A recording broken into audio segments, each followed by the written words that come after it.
కటమంచి market యార్డ్లో జరిగిన చిత్తూరు వ్యవసాయ మార్కెట్ కమిటీ సర్వసభ సమావేశంలో ఎమ్మెల్యే గురజాల జగన్మోహన్, చిత్తూరు ఎంపీ దగ్గుమల్ల ప్రసాద్ రావు కలిసి హాజరయ్యారు. Market committee chairman Jhansi Venkatesh Yadav అధ్యక్షతన జరిగిన సమావేశంలో చిత్తూరులోని కట్టమంచి మంగసముద్రం మార్కెట్ యార్డ్ల అభివృద్ధి, కట్టమంచి మార్కెట్ యార్డ్ను పూర్తి స్థాయిలో అభివృద్ధి చేసి మాంసం, కూరగాయలు, పూలు, పండ్లు అన్ని విక్రయాలు ఇక్కడి నుంచే జరిగేలాగా చర్యలు తీసుకుంటామన్నారు.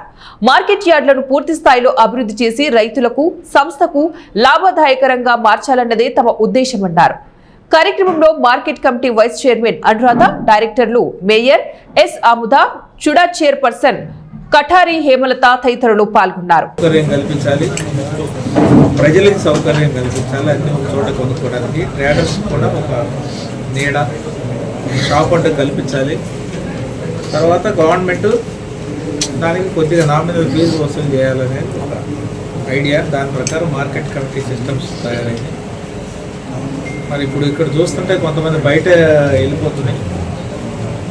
మార్కెట్ కమిటీలో ఉన్న ఫీజులు గత కొన్ని రోజులుగా చూస్తుంటే మనం ప్రొడ్యూస్ చేసే మ్యాంగోకి, లేదా మనం ప్రొడ్యూస్ చేసే జాగరీకి, ప్యాడీకి ఈ ఫీజుకి సంబంధం ఏం కనపట్టలేదు.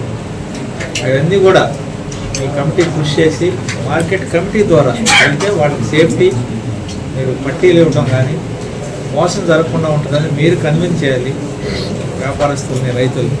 ఈ మీటింగ్ ముఖ్య సారాంశం ఏమంటే, చిత్తూరు నగరంలో ఎక్కడైతే రోడ్ల పైన కూరగాయలు, పండ్లు వ్యాపారస్తులు ఇబ్బందులు కలుగుతున్నాయని కంప్లైంట్స్ ఎక్కువ వచ్చింది. చర్చ్ స్ట్రీట్ కావచ్చు, లేదంటే పాత ఓల్డ్ వెజిటేబుల్ మార్కెట్ కావచ్చు, ఇప్పుడున్న ఎన్టీఆర్ బస్టాండ్లు అమ్ముతున్న కూరగాయలు కావచ్చు.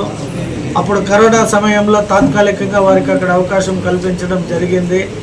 సో ఎక్కడ కూడా ఒక పద్ధతైన మార్కెట్ పూర్తి స్థాయిలో అందుబాటులో లేదు అని అనేక మంది చిత్తూరు ప్రజలు కోరుకోవడం జరిగింది. అందులో భాగంగా ఇప్పుడు చూస్తున్న ఈ మార్కెట్ మండీని మంగసముద్రం దగ్గర ఉన్న మార్కెట్ మండీకి కన్వర్ట్ చేసి అక్కడున్న పన్నులు పెండింగ్ ఉండేవన్నీ కూడా పూర్తి చేసుకొని అక్కడికి షిఫ్ట్ చేసేసి దీన్ని వెజిటేబుల్స్ అండ్ ఫ్రూట్స్ అండ్ పూల మండీని కూడా ఇక్కడికి షిఫ్ట్ చేయాలనే ఆలోచనలో ఉన్నాము.